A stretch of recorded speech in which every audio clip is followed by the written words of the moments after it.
Assalamualaikum warahmatullahi wabarakatuh. Hai guys, berjumpa lagi dengan saya Buati. Pada kesempatan kali ini kita akan membahas materi kelas 7 PPKN bab 2 tentang norma dan keadilan. Di bab ini akan ada 3 submateri pokok.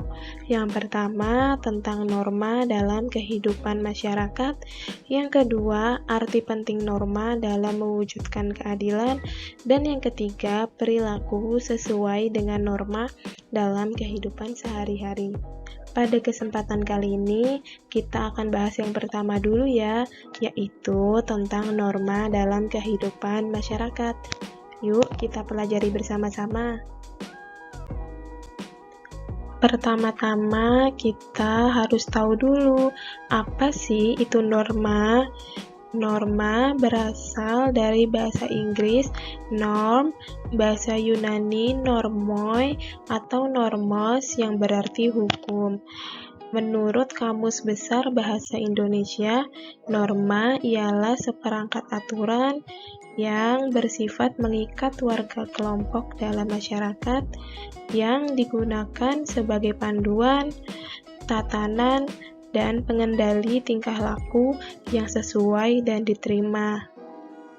Norma juga dapat diartikan aturan atau ketentuan yang mengatur kehidupan warga masyarakat, dipakai sebagai panduan, tatanan, dan pengendali tingkah laku. Next, kita bahas tentang macam-macam norma. Macam-macam norma itu ada 4. Yang pertama, ada norma agama, yang kedua, ada norma kesusilaan, yang ketiga, norma kesopanan, dan yang keempat, norma hukum. Kita bahas satu-satu ya. Oke, yang pertama ada norma agama. Norma agama ialah peraturan hidup yang harus diterima manusia sebagai perintah, larangan, dan ajaran yang bersumber dari Tuhan Yang Maha Esa. Pelaksanaan norma agama bergantung pada agama yang dianutnya.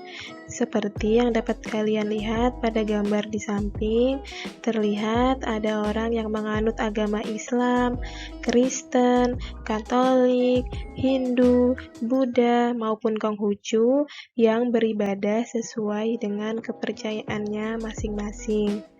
Contoh norma agama diantaranya, yang pertama, melaksanakan ibadah sesuai dengan ajaran agama yang dianutnya. Yang kedua, menjauhi larangan yang diperintahkan oleh Tuhan dalam kitab suci.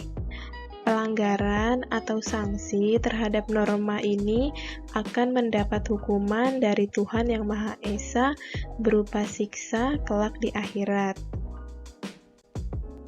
Selanjutnya ada norma kesusilaan. Norma ini adalah peraturan hidup yang berasal dari suara hati sanubari manusia atau peraturan hidup yang berkenaan dengan bisikan kalbu dan suara hati manusia. Kehadiran norma ini bersamaan dengan kelahiran atau keberadaan manusia itu sendiri, tanpa melihat jenis kelamin dan suku bangsanya. Suara hati yang dimiliki manusia selalu mengutarakan kebenaran dan tidak akan dapat dibohongi oleh siapapun. Suara hati nurani sebagai suara kejujuran merupakan suara yang akan mengarahkan manusia pada kebaikan. Contoh dari norma kesusilaan diantaranya, seseorang yang memiliki hati nurani tidak mungkin mengambil dompet seorang ibu yang jatuh atau tertinggal di tempat umum. Atau seorang siswa yang mengikuti suara hati nurani tidak mungkin menyontek ketika ulangan karena tahu menyontek itu perbuatan salah. Jadi, jika kalian sebagai siswa ketika ulangan tidak menyontek, itu tandanya kalian sudah mentaati norma kesusilaan. Pelanggaran atau sanksi norma kesusilaan ialah pelanggaran perasaan yang berakibat penyesalan. Norma kesusilaan bersifat umum dan universal, dapat diterima oleh seluruh umat manusia. Next, kita lanjut ke norma kesopanan.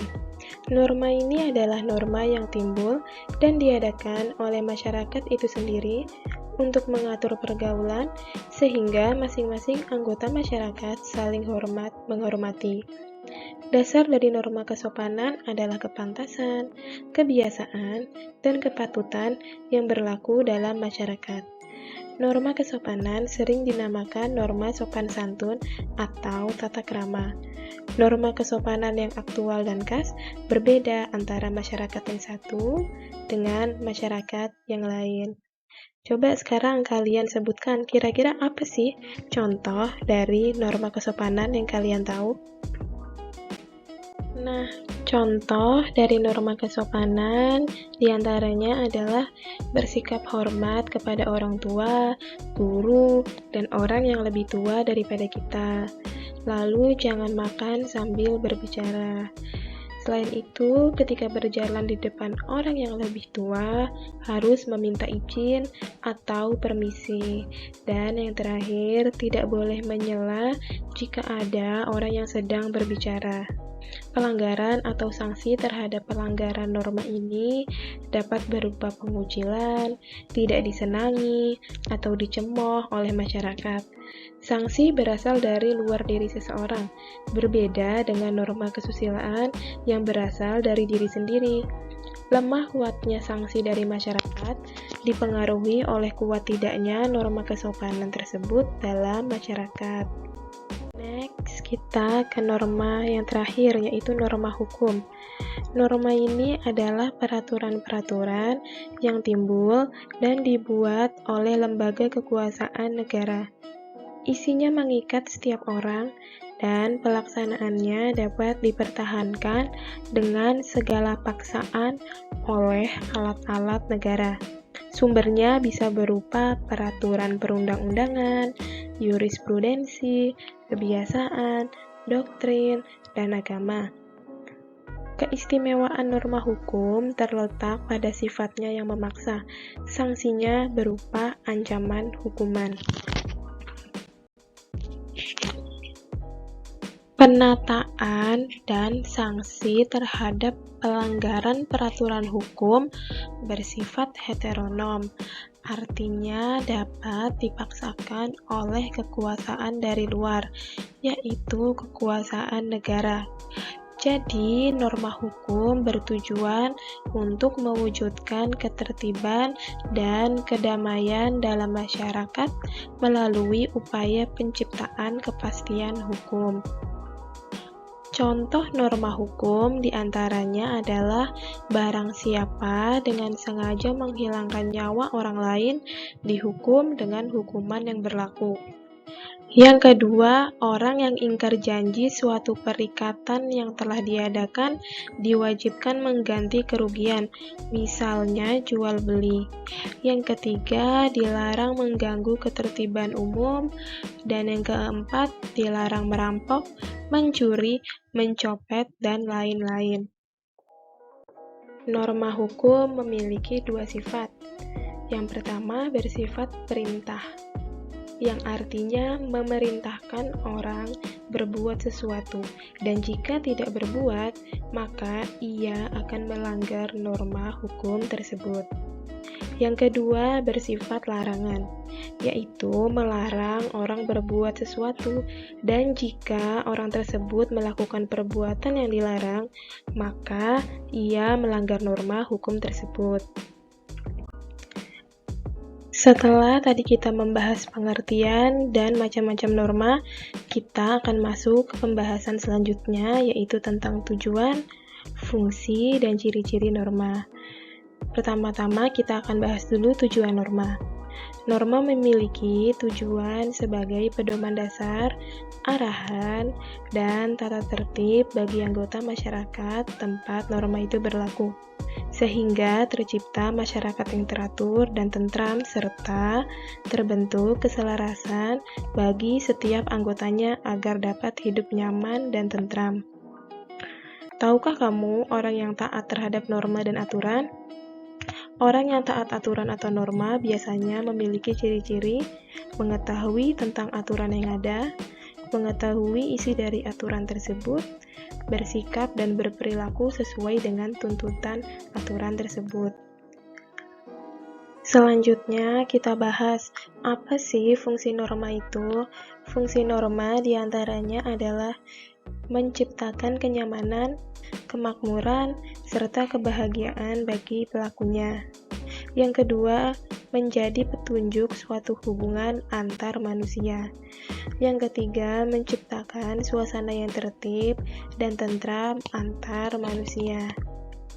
Dan yang terakhir, apabila setiap pelaku dapat merasakan nyaman dalam menjalani hidup, maka terciptalah keselarasan dan ketentraman hidup berdampingan dengan sesama. Nah, menurut kalian, apa lagi sih fungsi norma itu? Kita masuk ke pembahasan terakhir, yaitu tentang ciri-ciri norma. Ciri-ciri norma ada beberapa, di antaranya yang pertama, pada umumnya norma tidak tertulis, kecuali norma hukum. Yang kedua, dalam membuat norma merupakan hasil kesepakatan bersama. Yang ketiga, norma yang sudah dibuat ditaati bersama. Dan yang terakhir, bagi yang melanggar norma akan diberi sanksi. Sekian materi kita hari ini. Terima kasih telah menyaksikan video ini. Semoga materi kali ini bermanfaat bagi kalian ya. Jangan lupa jika kalian merasa video ini bermanfaat, tekan tombol subscribe, like, dan share. Sampai bertemu di video selanjutnya. Wassalamualaikum warahmatullahi wabarakatuh.